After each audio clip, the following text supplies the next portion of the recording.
Class 10, we will start with chapter 7b. Okay, and our first topic is natural vibration.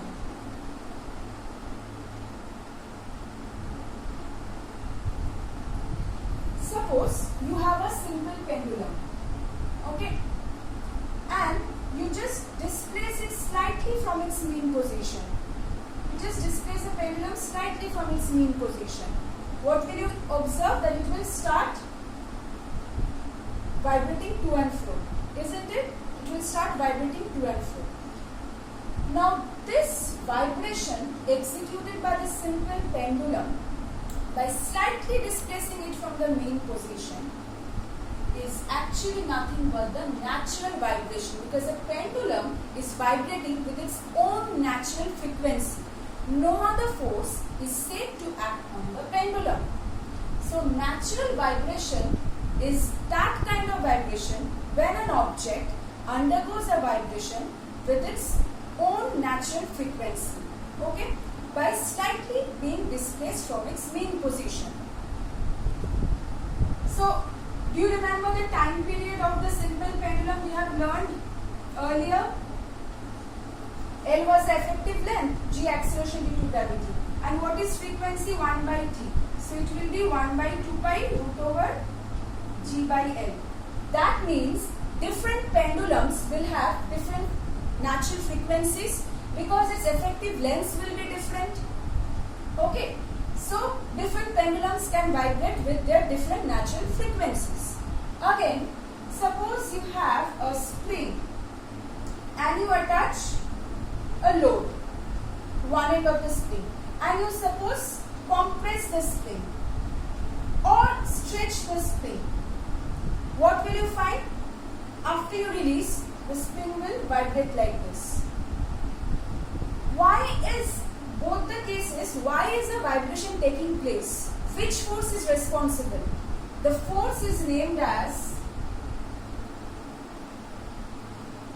restoring force. The force which is involved in the natural vibration. That means when I am displacing the pendulum from its mean position, it is a restoring force which tries to bring the pendulum back to its mean position. Restoring means which tries to restore its original position, go back to its original position. The spring, if you stretch it or you compress it, it will try to restore back to the original position. This restoring force is responsible for the natural vibration. That is why the vibrations are taking place. Again, in this case, you will find that the spring will vibrate with its own natural frequency. It's given by, see a formula given in the book, 1 by 2 pi root over, this part is same, root over K by M. What is K? K is nothing but the spring constant. You don't have to memorize the formula, just understand the thing that it's different for different springs. Okay, that's why the K will vary for different springs. As a result, F will also vary. Okay, fine. Now let's see other examples. Suppose you have a flute. You have seen number of holes in the flute. Why are those holes made? Because you will find that by closing say one hole or two holes or three holes, you will find difference in the sound, the notes of sound produced, right? That is because when you are closing one hole, you actually, what is happening? Air is enclosed within the flute. Now, frequency, the natural frequency of vibration, that is a frequency of vibration of the air enclosed in a column, say in a flute or in any mouth organs like that, F is inversely proportional to the effective length of the air column. What is L? L is nothing but the effective length of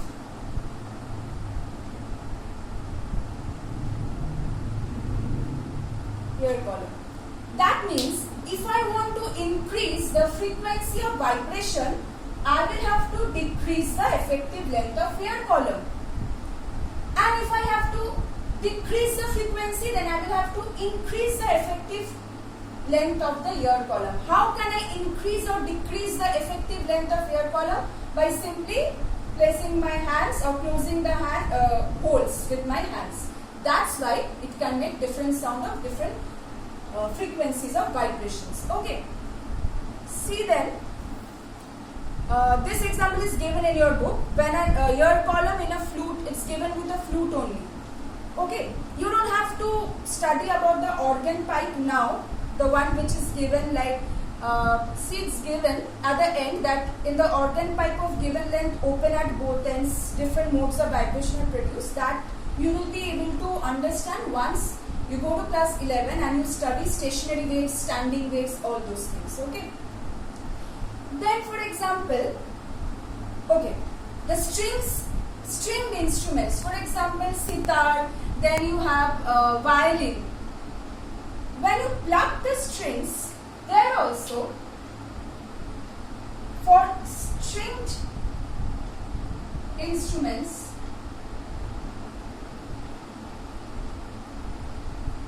what is L now? L is the length of the string. It's basically effective length of string. Why effective length? When you are plucking the string, suppose if this is the total length of the string and I am plucking a string here. So I am, whatever the effective length is, if I pluck the string here, effective length will be more. Effective length can be increased or decreased by plucking the strings at different places of the string itself. Okay.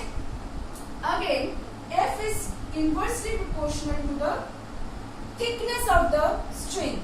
R is the thickness of the string.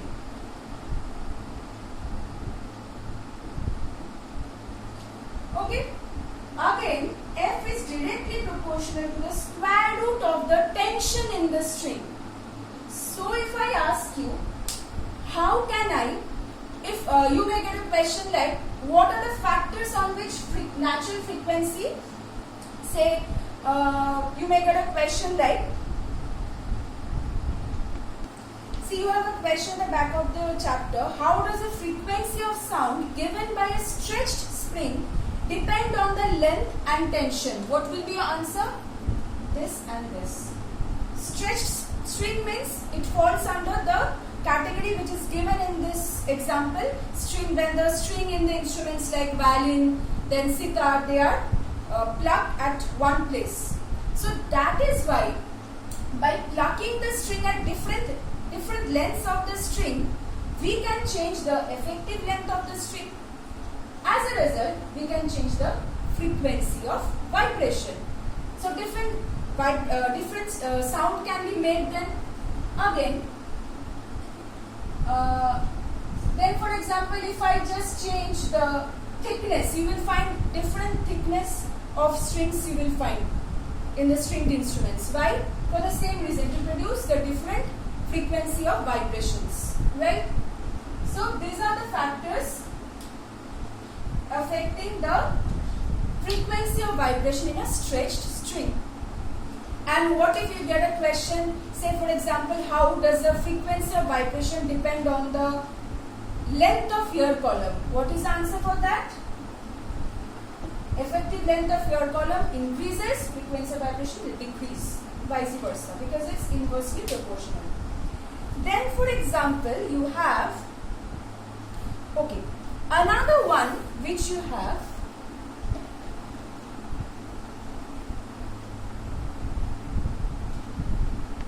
now you have a string, say. It is stretched between two ends like this, rigidly held between two ends, fixed between two ends. Now if you pluck the string at the middle, that means if you just pluck the string at the middle, if you apply force like this at the middle, say the whole length is L, at L by 2, you pluck the string. How will the string be vibrating?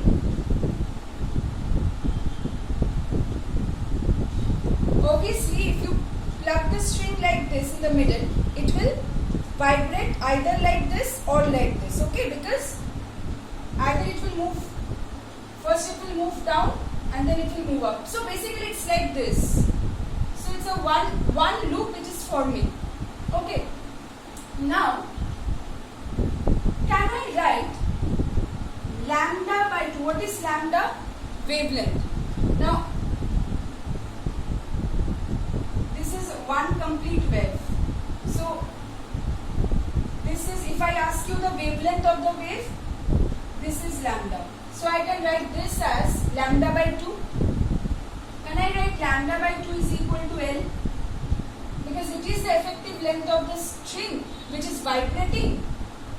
And as a result, you're forming, the wave is forming. Okay.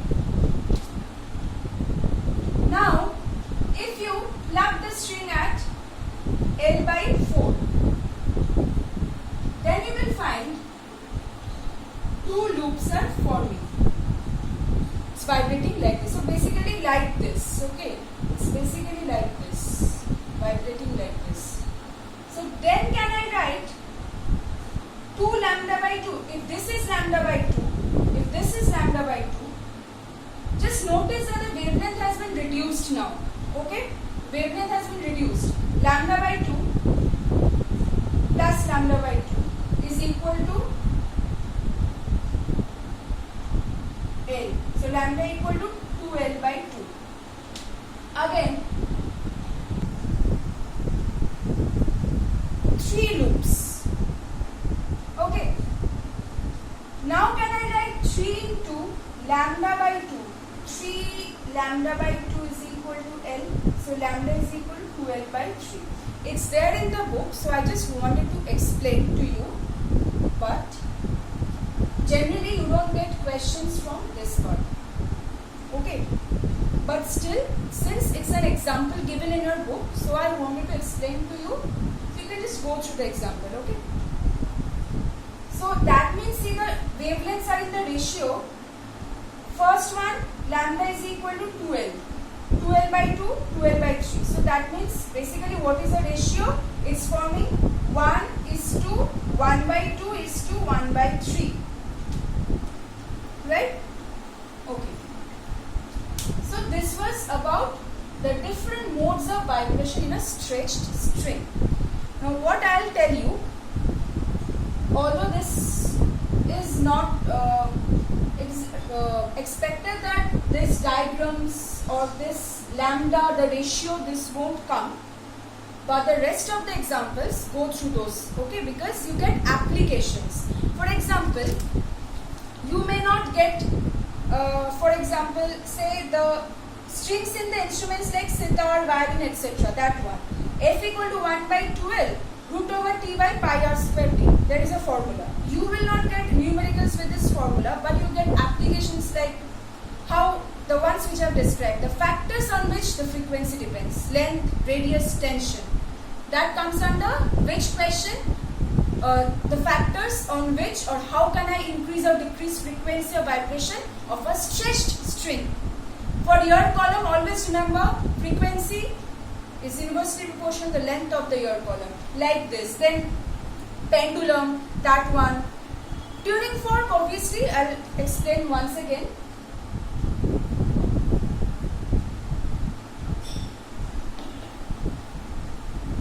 Tuning fork, obviously, if you have seen a tuning fork, if you have not, then once the school reopens, I will show you. If you just strike a tuning forks looks like this. And there is a rubber pad provided with a tuning fork. If I strike the tuning fork with a rubber pad, you will find a very low sound of vibrations you will find, okay. That means the tuning fork starts vibrating with its natural frequency as soon as it hits the tuning fork on the rubber pad. Okay. So you will be able to hear a sound of the vibration, but not that loud. Okay. Now, for all these cases, you have noticed one thing. What was the force involved with the natural vibration? Restoring force. Only the restoring restoring force. And this is for natural vibration.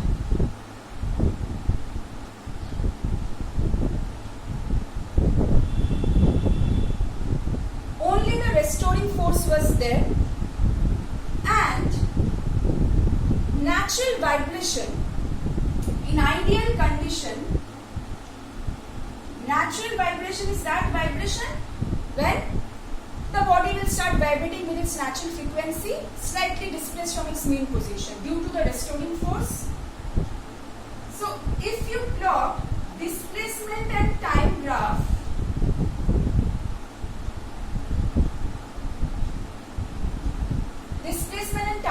if you plot,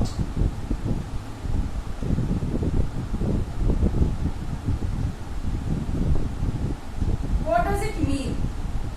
It means it will keep on vibrating infinitely with the same amplitude and vibration. So,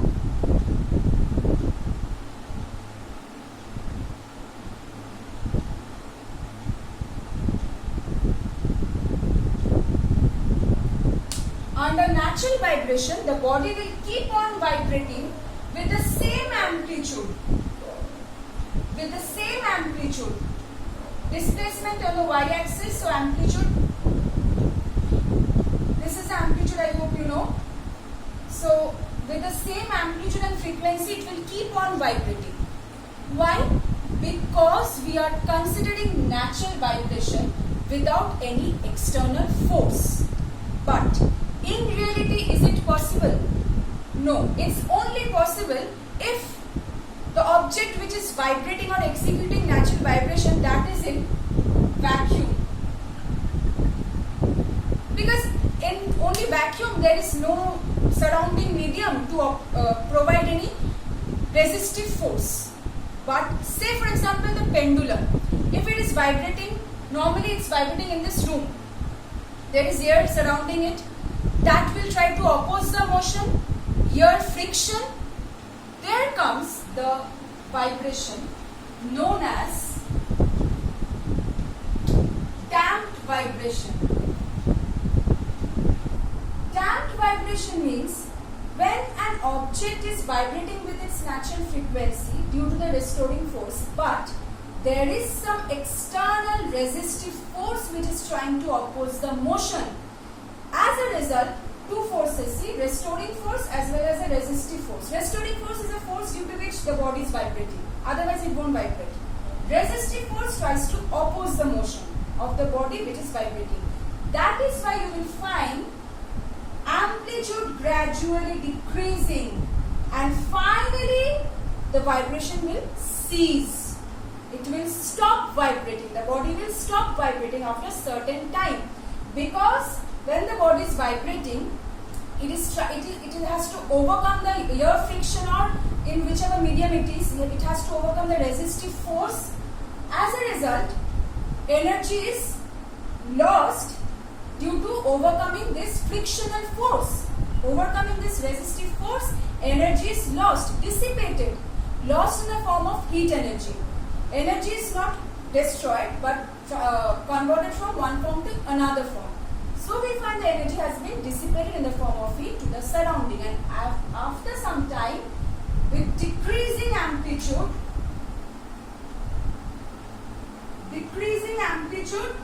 finally after some time, vibrations will cease.